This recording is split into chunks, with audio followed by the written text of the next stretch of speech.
बिस्मिल्लाहिर्रहमानिर्रहीम। अस्सलामुअलैकुम वरहमतुल्लाहि वबरकातुह। मैं हूँ हाफ़िज़ मोहम्मद दानिश मुहिउद्दीन और आप सबको अपने channel learning with Danish Mohiuddin में खुश आमदीद कहता हूँ। आज मैं हाज़िर हुआ हूँ एक नए लेक्चर के साथ जो कि ई कैट मैथमेटिक्स डिफ्रेंशिएशन का लेक्चर नंबर 4 है। आज के इस लेक्चर में हम एक यूनिक क्वेश्चन को सॉल्व करने जा रहे हैं। हम इस फंक्शन का डिफ्रेंशिएशन मालूम करेंगे with respect to x minus one upon x plus one. आज तक आपने जितने भी फंक्शंस का डेरिवेटिव मालूम किया है वो विथ रिस्पेक्ट टू x या विथ रिस्पेक्ट टू y मालूम किया है, यानी कि सिंगल वेरिएबल के साथ। लेकिन इस सवाल में आपको जो डेरिवेटिव मालूम करना है वो with respect to x minus one upon x plus one करना है। इससे पहले कि मैं आगे इससे प्रोसीड करूं, मैं आपसे रिक्वेस्ट करना चाहूँगा कि अगर अभी तक आपने मेरे चैनल को सब्सक्राइब नहीं किया है तो जल्दी से मेरे चैनल को सब्सक्राइब करें और साथ ही मौजूद बेल आइकन को प्रेस करें ताकि मेरी आने वाली वीडियोस की अपडेट्स आपको मिलती रहें। इसके अलावा मेरी वीडियोस को मुकम्मल वॉच करें, लाइक, शेयर और कमेंट भी करें। जैसा कि आप देख सकते हैं सवाल कुछ यूँ है, differentiate x square plus one upon x square minus one with respect to x minus one upon x plus one. तो ये आपको एक फ़ंक्शन दे दिया गया है और कहा जा रहा है कि according to with respect to this आपने इसे डिफ्रेंशिएट करना है। आप देख सकते हैं कि यहाँ पे चार ऑप्शंस आपके पास मौजूद हैं और मैं आपको बता देता हूँ कि इसका आंसर जो है वो ऑप्शन डी है। लेकिन ये आंसर आया कैसे, इसको समझने के लिए आगे चलते हैं। ये वही सवाल मैंने पहले से लिख के रखा हुआ है। चूँकि हम इस बात के हैबिचुअल हैं कि हमें विथ रिस्पेक्ट टू एक्स या विथ रिस्पेक्ट टू वाई हमें किसी एक वेरिएबल के या सिंपल वेरिएबल के अकॉर्डिंग जो है वो डिफ्रेंशिएशन मालूम करना आसान लगता है। लिहाजा इसी बात को पेश नज़र रखते हुए हम क्या करेंगे कि हमें चूँकि इसके लिहाज से डिफ्रेंशिएट करना है तो हम इसे एक सिंपल वेरिएबल कंसिडर कर लेंगे। तो let consider x minus one upon x plus one is equal to u. लेकिन जैसे ही आप ऐसा करेंगे तो चूँकि आपने यहाँ पे एक वेरिएबल ख़ुद इंट्रोड्यूस करवा दिया है तो अब सवाल में मौजूद जो x है उससे भी हमें क्या करना होगा, u में तब्दील करना होगा। तो इसका मतलब है कि अगर आप चाहते हैं कि इस फंक्शन का जो डेरिवेटिव है वो विद रिस्पेक्ट टू u निकाला जाए तो आपको क्या करना होगा कि इस इक्वेशन से जो आपने कंसिडर किया हुआ है x की value in terms of u निकालेंगे। तो आप देख सकते हैं कि नेक्स्ट स्टेप में मैंने ये जो डेनोमिनेटर था इसे इधर शिफ्ट कर दिया है और ये जो x प्लस वन है इधर आकर u से मल्टीप्लाई हो गया है। नेक्स्ट स्टेप में मैंने u को दोनों से मल्टीप्लाई किया, u और x को मल्टीप्लाई करेंगे तो ux आ जाएगा और u को 1 से मल्टीप्लाई करेंगे तो u आ जाएगा। याद रखें हमें x की वैल्यू निकालना है, लिहाजा हम x को जो है 7 कर लेंगे। ये जो ux था ये पॉजिटिव था, इधर आकर नेगेटिव हो जाएगा और ये जो 1 था ये माइनस का था, इधर आके प्लस का हो जाएगा। अब हमें क्या करना है, इन दोनों टर्म्स से x कॉमन लेंगे और यहाँ से 1 यहाँ से u जो है वो बच जाएगा, जबकि u प्लस 1 को मैंने 1 प्लस u लिख लिया है। नेक्स्ट स्टेप में हम क्या करेंगे कि 1 माइनस यू को इस जानिब शिफ्ट कर देंगे तो x की वैल्यू आ जाएगी। जैसा कि आप देख सकते हैं कि 1 माइनस यू जो है वो पिछले स्टेप में मल्टीप्लाई हो रहा था x से, जब मैंने इसको इस जानिब शिफ्ट किया तो ये डेनोमिनेटर की शक्ल में आ चुका है। तो x की वैल्यू हमारे पास आ गई है 1 plus you upon 1 minus you. अब हम क्या करेंगे, इस x की वैल्यू को हमें जिस फंक्शन को डिफ्रेंशिएट करना है उसमें हम पुट करेंगे। क्योंकि हमने इसको u मान लिया है तो हम u के लिहाज से डिफ्रेंशिएट करें या इसके लिहाज से डिफ्रेंशिएट करें, ये दोनों एक ही हैं। बस हमें u के लिहाज से डिफ्रेंशिएट करने के लिए इस फंक्शन में x की जगह जो x की value in terms of u अभी हमने निकाली है वो पुट करना होगा। इसीलिए मैंने क्या किया, इस फंक्शन में x की जगह x की वैल्यूज़ को पुट कर दिया है। जैसा कि आप देख सकते हैं x की वैल्यू हमने जो निकाली थी वो आई थी 1 plus you upon 1 minus you. अब हमने यहाँ पे क्या किया है, इस x स्क्वायर में x की जगह आप देख सकते हैं कि यही वाली वैल्यू पुट की गई है, x की जगह 1 plus you upon 1 minus you. और चूँकि ये स्क्वायर था तो ये स्क्वायर वैसे ही रहा। नीचे भी यही हुआ है कि x की जगह x की वैल्यू पुट कर दी गई है। अब हम क्या करेंगे, इस जो हमारे पास एक नया फंक्शन आया है x से तब्दील होके u के टर्म में, उस फंक्शन को हम थोड़ा सा सिंप्लीफाई करेंगे। तो यहाँ पर आप देख सकते हैं कि इस स्टेप में मैंने क्या किया है कि ऊपर न्यूमरेटर में भी एलसीएम ले लिया है और नीचे डिनोमिनेटर में भी एलसीएम ले लिया है। अब आप यहाँ पे देख सकते हैं कि 1 माइनस यू और इसका होल स्क्वायर है, तो एलसीएम यही आ जाएगा 1 माइनस यू। अब 1 माइनस यू से 1 माइनस यू का जो होल स्क्वायर है वो कैंसिल होगा और ऊपर जो न्यूमरेटर है वो एज इट इज़ आ जाएगा 1 प्लस यू का होल स्क्वायर। और जब डेनोमिनेटर नहीं होता है तो सिंपल जो एलसीएम है वो न्यूमरेटर से मल्टीप्लाई हो जाता है, तो 1 माइनस यू का होल स्क्वायर 1 से मल्टीप्लाई होकर 1 माइनस यू का होल स्क्वायर आ जाएगा। सिमिलरली जो काम यहाँ पर हमने किया है बिल्कुल वही काम यहाँ पे रिपीट किया गया है। इन न्यूमरेटर और डेनोमिनेटर में फ़र्क सिर्फ इतना सा था कि न्यूमरेटर में इन दोनों टर्म्स के बीच में प्लस था और डेनोमिनेटर में माइनस। तो आप देख सकते हैं बिल्कुल सेम है, बस यहाँ पर प्लस है और यहाँ पर माइनस है। तो हमारे पास ये फंक्शन जो है वो थोड़ा सा सिंप्लीफाई हो गया। आप चाहें तो 1 माइनस यू के होल स्क्वायर को 1 माइनस यू के होल स्क्वायर से कैंसिल कर दें। अच्छा, नेक्स्ट स्टेप में जो है बिल्कुल बेसिक फार्मूले को इस्तेमाल किया गया है, ठीक है। तो आप यहाँ पे देख सकते हैं कि ये इस जैसी सिचुएशन है कि a प्लस बी का whole square plus a minus b का होल स्क्वायर ये बराबर होता है 2a square plus b square. तो अगर आप a जो है उसको 1 मान लें और u को जो है आप b कंसिडर कर लें, b जो है वो आप u की जगह कंसिडर करें, तो ये लिखा हुआ है a प्लस बी का whole square plus a minus b का होल स्क्वायर, जो कि बराबर होता है 2 टाइम्स ऑफ a का स्क्वायर प्लस b का स्क्वायर। अब 1 का स्क्वायर 1 होता है तो आपको मालूम है। सिमिलरली आप देख सकते हैं जो डेनोमिनेटर है इसमें क्या हुआ, a प्लस बी का whole square minus a minus b का होल स्क्वायर, ये फार्मूला अप्लाई किया है मैंने जो कि बराबर होता है 4ab के। तो आप देख सकते हैं कि यहाँ पर 4ab ये लिख दिया गया है। अच्छा, अब 1 के स्क्वायर को मैं सिर्फ जो है वो 1 का 1 लिख सकता हूँ और 2 को 4 से जब आप कैंसिल करेंगे तो 2 1 ज़ा 2, 2 2 ज़ा 4, तो ये 1 प्लस यू स्क्वायर और नीचे जो है वो 2u रह गया है। तो आपने देखा कि हमारा जो फंक्शन है जो कि x की सूरत में था, जब हमने उसको u की सूरत में तब्दील किया तो ये थोड़ा सा कॉम्प्लिकेटेड था, लेकिन सिंप्लीफाई करने के बाद ये जो फंक्शन है काफ़ी सिंपल जो है वो हो चुका है।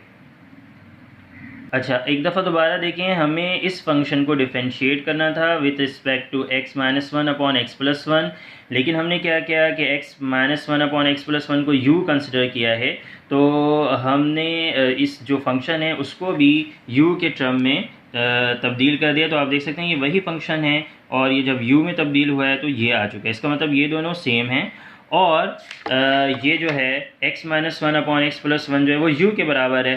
तो हम क्या करेंगे कि इस फंक्शन को जिसको हमने u में तब्दील किया है with respect to u differentiate करेंगे, ठीक है। तो 1 प्लस यू का स्क्वायर अपॉन 2u, इसको जब हम डिफ्रेंशिएट कर देंगे विथ रिस्पेक्ट टू u, तो यहाँ पर आप देख सकते हैं कि ये फिर से वही वाली कंडीशन बन गई है u अपॉन v की। तो जो न्यूमरेटर में होता है उसे हम u कंसिडर करते हैं और जो डेनोमिनेटर में होता है उसे v। तो यहाँ पर आप देख सकते हैं कि यहाँ पे फार्मूला लग चुका है। इसका फार्मूला क्या होता है, derivative of u upon v बराबर होता है v का स्क्वायर और न्यूमरेटर में हम लिखते हैं v डेरिवेटिव ऑफ u। तो आप जानते हैं कि u स्क्वायर का जो डेरिवेटिव है वो 2u होगा माइनस u, ये इसी तरह से लिखा गया डेरिवेटिव ऑफ v। तो जब आप 2u का डेरिवेटिव निकालेंगे तो 2 आएगा। आगे देखें क्या क्या है, मैंने 2u को 2u से मल्टीप्लाई किया है तो 4u स्क्वायर हो जाएगा। अब ये जो 2 है और माइनस है ये इन दोनों के साथ मल्टीप्लाई हो गया, 2 1 ज़ा 2 और 2 को u स्क्वायर से मल्टीप्लाई कर देंगे 2u स्क्वायर, लेकिन जो साइन है वो दोनों का माइनस आएगा। सिमिलरली नीचे देखें 2u का होल स्क्वायर करेंगे तो वो हो जाएगा 4u square, 4u square minus 2u square, 2u square आ जाएगा। ये माइनस 2 वैसे ही लिखा गया है और ये 4u स्क्वायर भी वैसे लिखा गया है। अगले स्टेप में हम इन दोनों से 2 को कॉमन लेकर नीचे 4 से कैंसिल कर देंगे। तो इस स्टेप में मैंने क्या किया है कि इन दोनों टर्म्स से जो 2 कॉमन लिया गया था तो वो 2 मैंने 4 से कैंसिल किया है, तो नीचे 2u स्क्वायर बच गया है और ऊपर u स्क्वायर माइनस 1 आ गया है। तो हमने क्या किया कि जो फंक्शन है उसको with respect to u differentiate कर लिया है, लेकिन चूँकि सवाल जो है वो इन टर्म्स ऑफ x था तो जवाब भी इन टर्म्स ऑफ x ही हमें लाना होगा। तो हम सिंपल ये करेंगे कि ये जो हम डिफरेंशिएट कर चुके हैं उसमें u की जगह अगेन u की वैल्यू को पुट कर देंगे जो इन टर्म्स ऑफ x है। आप देख सकते हैं कि हमने पहले भी जो है यही वैल्यू निकाली थी, x = 1 + u अपॉन 1 - u। अब यहाँ पर हम क्या करने जा रहे हैं कि u की जगह जो है u की value in terms of x जो है वो पुट करने जा रहे हैं। अच्छा, आप यहाँ पे देख सकते हैं मैंने लिखा है now put u = x - 1 upon x + 1। तो ये जो u है इन दोनों जगह मैंने u की वैल्यू को पुट कर दिया है। अब चूंकि ये u स्क्वायर था इस वजह से इसमें जो u की वैल्यू है उस पर आपको स्क्वायर नज़र आ रहा है। अच्छा, नेक्स्ट स्टेप में आप देख सकते हैं कि मैंने क्या किया है, ऊपर न्यूमरेटर में एलसीएम लिया है जबकि डेनोमिनेटर में हमने सिंपली जो है वो इसको मल्टीप्लाई कर दिया है। तो न्यूमरेटर में देखें एलसीएम लिया गया है x + 1 का होल स्क्वायर, ये एलसीएम में आया है। x + 1 के होल स्क्वायर से x + 1 का होल स्क्वायर कैंसिल, लेकिन जो ऊपर x - 1 का होल स्क्वायर है वो हमें लिखना होगा। सिमिलरली जब जो है डेनोमिनेटर नहीं होता है, ठीक है, किसी टर्म का, तो एलसीएम लेते वक्त जो है हम क्या करते हैं, न्यूमरेटर को एलसीएम से मल्टीप्लाई कर देते हैं। तो जब 1 को आप x + 1 के होल स्क्वायर से मल्टीप्लाई करेंगे तो x + 1 का होल स्क्वायर जो है वो आ जाएगा। नीचे आप देख सकते हैं कि ये जो न्यूमरेटर और डेनोमिनेटर में मैंने अलग अलग स्क्वायर लिख दिया है और कुछ नहीं हुआ। साथ ही आप ये कर सकते हैं कि x + 1 के होल स्क्वायर को x + 1 के होल स्क्वायर से कैंसिल कर सकते हैं। अब आप देख सकते हैं अगले स्टेप में क्या हुआ है कि जो 2 और x - 1 का होल स्क्वायर है डेनोमिनेटर में वो वैसे ही रहा, लेकिन आप देख सकते हैं कि इसकी जगह जो है मैंने लिख दिया है -4 1 × x। अब ये कैसे आया ये मैं आपको एक्सप्लेन कर देता हूँ। तो यहाँ पर देखें एक बहुत ही बेसिक फार्मूला है जो हम इसी सवाल में पहले भी यूज़ कर चुके हैं कि a + b का होल स्क्वायर - a - b का होल स्क्वायर बराबर होता है 4ab।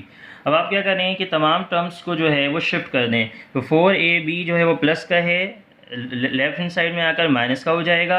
अब यहाँ पर देखें कि a - b का होल स्क्वायर जो है वो माइनस का है, इधर जाके प्लस का हो जाएगा, और a + b का होल स्क्वायर जो है प्लस का है, इधर आके माइनस का हो जाएगा। तो अब ये देखें क्या हो गया कि a - b का होल स्क्वायर - a + b का होल स्क्वायर बराबर होता है -4ab। लिहाजा आप यहाँ पे देख सकते हैं a - b का होल स्क्वायर - a + b का होल स्क्वायर बराबर है -4ab। यहाँ पर a असल में 1 है और b जो है वो x जो है वो कंसिडर कर रहे हैं हम।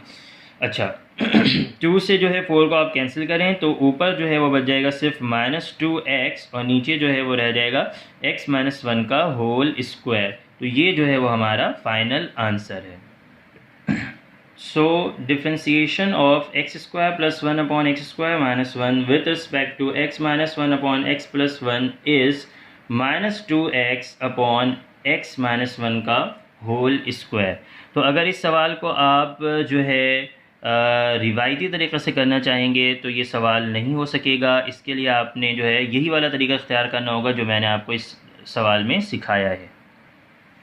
तो अगले क्वेश्चन की तरफ चलते हैं जो कि लिखा हुआ है if y = x³ - 3x² - 8x + 2 then find d4 upon dx⁴ of y। ठीक है, तो आपको एक y की टर्म में फंक्शन दिया जाता है, ठीक है, और आपको 4th ऑर्डर डेरिवेटिव जो है वो मालूम करने को कहा जा रहा है। याद रखें कि जब आप किसी भी फंक्शन को जिसकी पावर जो है वो क्यूब हो, x³ है, जब आप इसका फर्स्ट डेरिवेटिव लेते हैं तो ये हो जाता है 3x², यानी कि पावर में जो है वो एक कमी आती है फर्स्ट डेरिवेटिव में। जब आप सेकंड डेरिवेटिव लेंगे तो ये हो जाएगा 6x, तो पावर में 2 कमी आ गई। लेकिन जब आप थर्ड डेरिवेटिव लेंगे तो ये सिर्फ 6 हो जाएगा और पावर में 3 कमी आ गई है, पावर जो है वो 0 हो चुकी है, x की पावर 0 हो गई है। तो इसी तरह से जब आप इसका 4th ऑर्डर डेरिवेटिव लेंगे 6 का या किसी भी कांस्टेंट का तो वो 0 आता है। तो यहाँ पे हमेशा याद रखें कि अगर किसी जो है फंक्शन को आपने डिफरेंशिएट करना है, ठीक है, और उसकी पावर जो है वो ऑर्डर से कम है तो ऐसे फंक्शन का जो डेरिवेटिव है वो 0 हुआ करता है। तो आपने इस सवाल को सॉल्व किए बगैर सिर्फ इस बात को याद रखकर इसका आंसर आप डायरेक्ट 0 जो है वो कर सकते हैं। तो इस सवाल को आपने जो है सिर्फ देख कर ही आंसर करना है, इसको सॉल्व करने की ज़रूरत नहीं होती है। यहाँ पे जो भी कुछ है वो मैंने आपको सिर्फ समझाने के लिए अभी बताया है, वरना आप इसका आंसर डायरेक्ट 1 से 2 सेकंड में कर सकते हैं। अगले सवाल की तरफ चलते हैं। नेक्स्ट जो क्वेश्चन है वो लिखा हुआ है, if x cube into y plus x into y cube is equal to 2 then find d y upon d x at the point 1, 1। तो आपको एक जो है वो फंक्शन दिया जा रहा है और उस फंक्शन का डेरिवेटिव निकालना है एट स्पेसिफिक पॉइंट 1, 1। तो आए देखते हैं कि इसे किस तरह से हम सॉल्व करते हैं। इसका आंसर -1 जो है वो मैं आपको ला कर दिखाता हूँ। आप देख सकते हैं कि ये वही फंक्शन लिखा गया है, x cube into y plus x into y cube is equal to 2। अब हमें जो है डिफ्रेंशिएट करना है, तो मैंने क्या किया है यहाँ पर कि इस जानिब जो है वो मैंने डेरिवेटिव को इस्तेमाल किया है। अच्छा, आप देख सकते हैं कि ये एक टर्म है, ये एक टर्म है, इन दोनों टर्म का जो है हम डेरिवेटिव निकालेंगे। लेकिन इस टर्म में अगर आप देखें तो इस टर्म के अंदर दो फंक्शंस जो हैं वो मौजूद हैं, यानी कि u इंटू वी। तो जब आप इस टर्म का डेरिवेट करेंगे तो उसमें आपको u इंटू वी का जो है वो फार्मूला लगाना पड़ेगा। सिमिलरली इसमें भी आपको u इंटू वी का फार्मूला जो है वो अप्लाई करना होगा। ठीक है, तो सबसे पहले इस टर्म को डिफ्रेंशिएट किया है मैंने, इसको मैं ब्रैकेट बना देता हूँ कि इसका जो डेरिवेटिव है वो यहाँ से यहाँ तक है। तो u इंटू वी का जो डेरिवेटिव है वो क्या होता है, u डेरिवेटिव ऑफ v।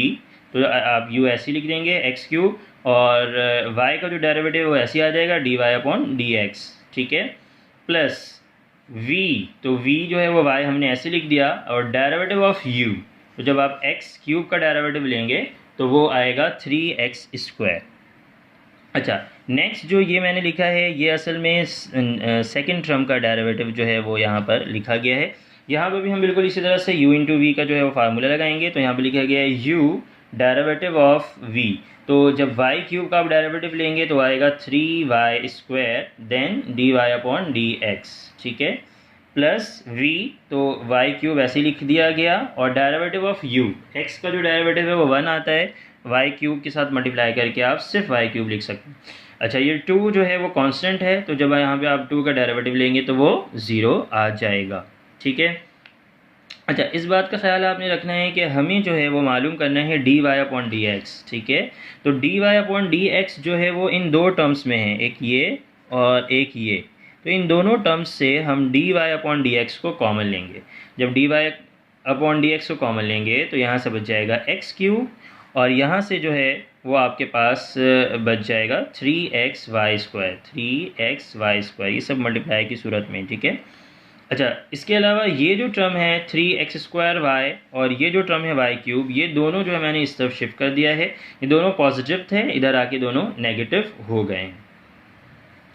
अगले स्टेप में चूँकि हमें सिर्फ dy अपॉन डी एक्स चाहिए, तो ये जो ब्रैकेट है इसके साथ मल्टीप्लाई हो रही है, इस ब्रैकेट को मैंने शिफ्ट कर दिया इधर, तो ये इधर आ जाएगी, और ये मल्टीप्लाई हो रही थी, इधर आकर राइट हैंड साइड में डिवाइड हो जाएगी।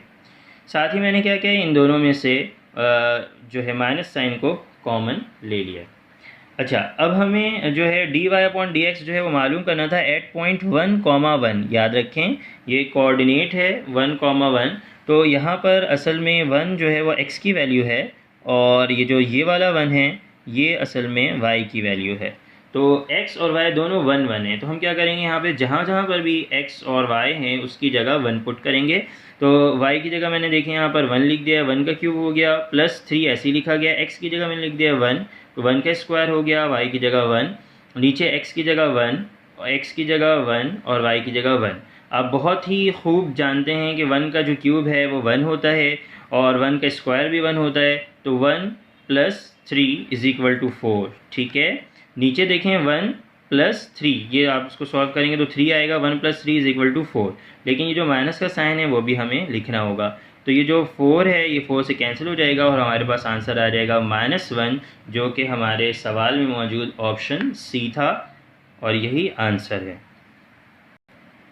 नेक्स्ट क्वेश्चन देखें, कहते हैं कि dy upon d x of y = 5th root of x² + 2x + 3।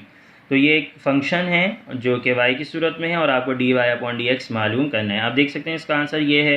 Let's see कि किस तरह से ये आंसर आया। तो मैंने 5th रूट को जो पावर की शक्ल में लिख लिया है 1/5 आप लिख सकते हैं। ठीक है, और जब आप इसका डेरिवेटिव जो है वो लेंगे तो याद रखें कि ये फंक्शन है, फंक्शन की पावर है। तो फंक्शन की पावर का डेरिवेटिव होता है ये कि पावर आप नीचे उतार देते हैं और फंक्शन की जो पावर है उसमें एक कमी आ जाती है, जो भी पावर है वो -1। तो हमने सबसे पहले 1/5 को नीचे उतारा, फिर इस फंक्शन की पावर को हम क्या करेंगे 1/5 - 1। लेकिन बात यहाँ पे ख़त्म नहीं होती, हम फिर क्या करते हैं फंक्शन को विदाउट पावर अगेन डिफ्रेंशिएट करते हैं। तो d/dx ऑफ, आप देख सकते हैं ब्रैकेट के अंदर जो कुछ लिखा गया था वो मैंने यहाँ पे लिख दिया है। अच्छा, 1/5 - 1 जब आप सॉल्व करेंगे तो -4/5 आएगा, तो ये मैंने यहाँ पे डायरेक्ट लिख दिया है। और जब इस फंक्शन को आप डिफ्रेंशिएट करेंगे तो x² का डेरिवेटिव होता है 2x और 2x का डेरिवेटिव होता है सिर्फ और सिर्फ 2। अगले स्टेप में आप देख सकते हैं कि मैंने क्या किया है, इन दोनों से 2 को कॉमन लिया है, तो ये गया 2 × x + 1, और ये जो नीचे 5 है वैसे ही लिखा गया। और ये जो पावर आपको नज़र आ रही है, फंक्शन नज़र आ रही है विद पावर -4/5, उसको मैं नीचे ले गया हूँ डेनोमिनेटर में। जब आप न्यूमरेटर को डेनोमिनेटर बनाते हैं तो फ़र्क सिर्फ इतना आता है कि पावर का जो साइन है वो अपोजिट हो जाता है। तो यहाँ पे पावर का साइन नेगेटिव था, यहाँ पर वही पावर है, बस सिर्फ साइन जो है वो पॉजिटिव हो गया है। और यही आंसर है जो कि हमारे सवाल का ऑप्शन सी था। अच्छा, नेक्स्ट क्वेश्चन की तरफ चलते हैं। नेक्स्ट क्वेश्चन में देखें लिखा हुआ है dy/dx of y = cos² √3 × x। तो यहाँ पर क्या है कि y जो है वो cos² एंगल के बराबर है। अब एंगल जो है वो √3x है, ठीक है। और इसका आपको जो है वो डेरिवेटिव निकालना है, dy/dx जो है वो निकालना है। तो आप देख सकते हैं यहाँ पर कि आंसर जो है वो B एंड C बोथ में लिखा गया है। अब देखते हैं कि किस तरह से ये दोनों आंसर जो हैं वो सही हैं, ठीक है। तो ये बहुत ही सिंपल और आसान सा सवाल है। लिखा गया है y = cos² √3 × x, ठीक है। तो इसका आपने डिफ्रेंशिएट जो है डेरिवेटिव जो है वो मालूम करना है, डिफ्रेंशिएशन मालूम करना है। तो सबसे पहले आप याद रखें कि इसको आप कंसिडर करें कुछ यूँ कि cos √3x का होल स्क्वायर, ठीक है।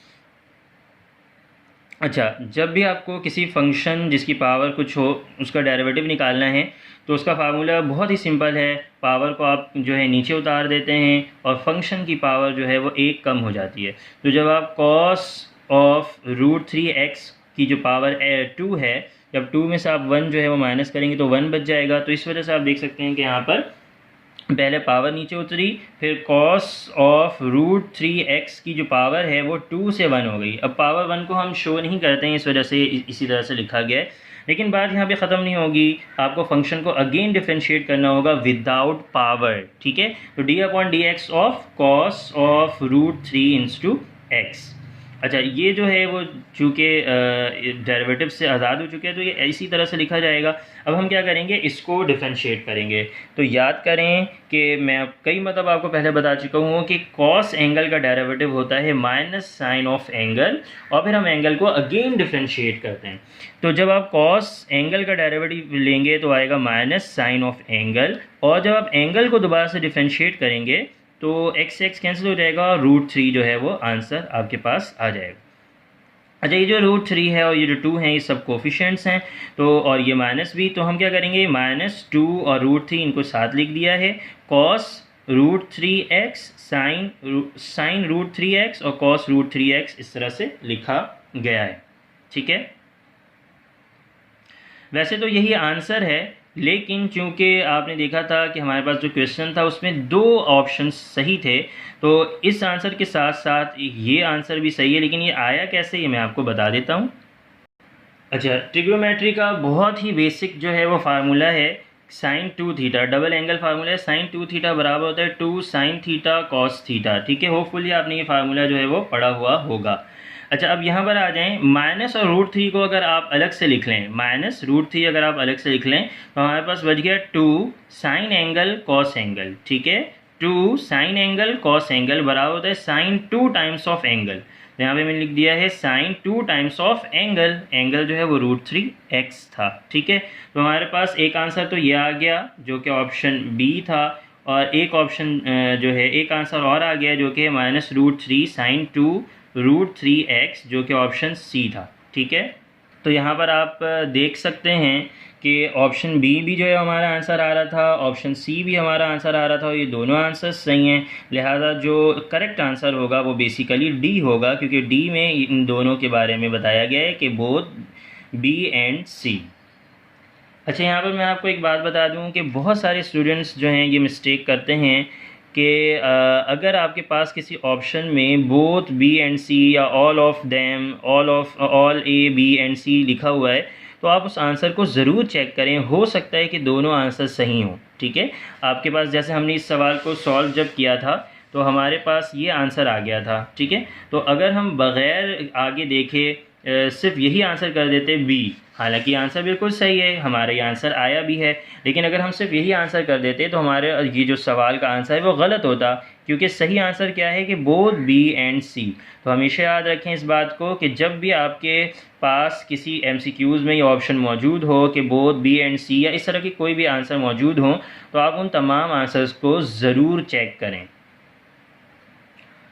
अच्छा, नेक्स्ट क्वेश्चन आप देखें, लिखा हुआ है if y is equal to cos cube of sine 2x then dy upon dx। ठीक है, आप देख सकते हैं कि इसका आंसर जो है हमारा ये वाला आया है। ये हम देखते हैं कि किस तरह से आंसर आया।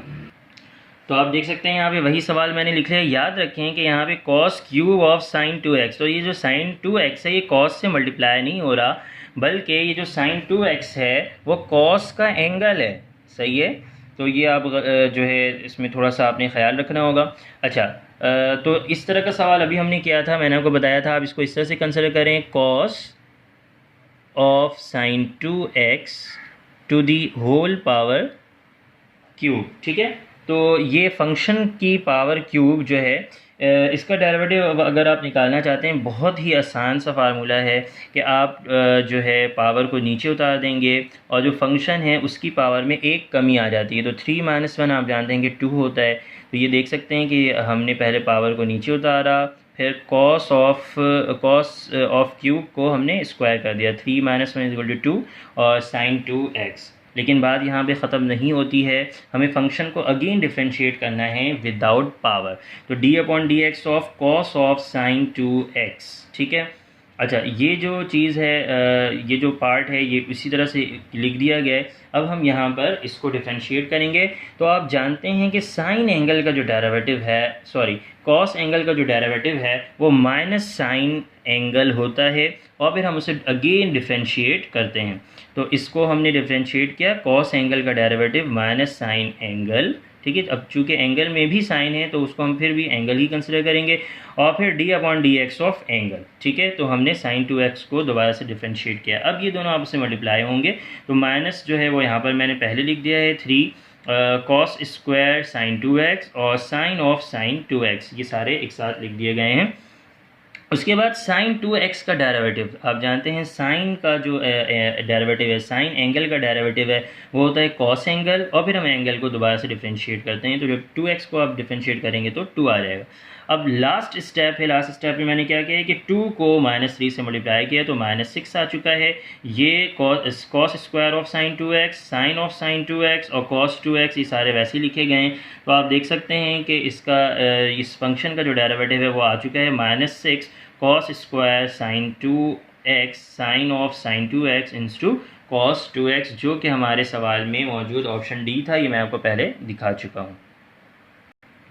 अच्छा, नेक्स्ट क्वेश्चन देखें, लिखा हुआ है if y is equal to sine of sine inverse of cos x। ठीक है, साइन का एंगल है sine inverse of cos of x। ठीक है, अच्छा, तो देखें वैसे तो इस सवाल को आप दूसरी तरीक़े से भी कर सकते हैं, लेकिन एक बात का ख्याल रखिए कि जब साइन और साइन इनवर्स जो हैं वो एक दूसरे के साथ हैं तो ये दोनों कैंसिल हो जाएंगे। ठीक है, साइन से साइन इनवर्स जो है ये दोनों कैंसिल हो जाएंगे, सिर्फ कॉस एक्स बच जाएगा, और कॉस एक्स का जो डेरिवेटिव है वो आप जानते हैं कि माइनस साइन एक्स आता है। तो ये इस सवाल को आप डायरेक्ट बग़ैर सॉल्व किए हुए कर सकते हैं। ठीक है, लेकिन अगर आप जो प्रोसीजर है जो पहले भी मैं आपको बता चुका हूँ, उस पूरे प्रोसीजर को sine of sine inverse of cos x, इस पूरे को अगर आप जो है फंक्शन कंसिडर करते हुए सॉल्व करते हैं तो आप देखेंगे कि इसका आंसर भी बिल्कुल यही आएगा। ठीक है, एक और बहुत ही सिंपल सा सवाल, y is equal to tan inverse x का whole square and you have to find dy upon dx। आप देखें इसको मैंने यहीं भी सॉल्व कर लिया है, बहुत ही सिंपल सा सवाल है।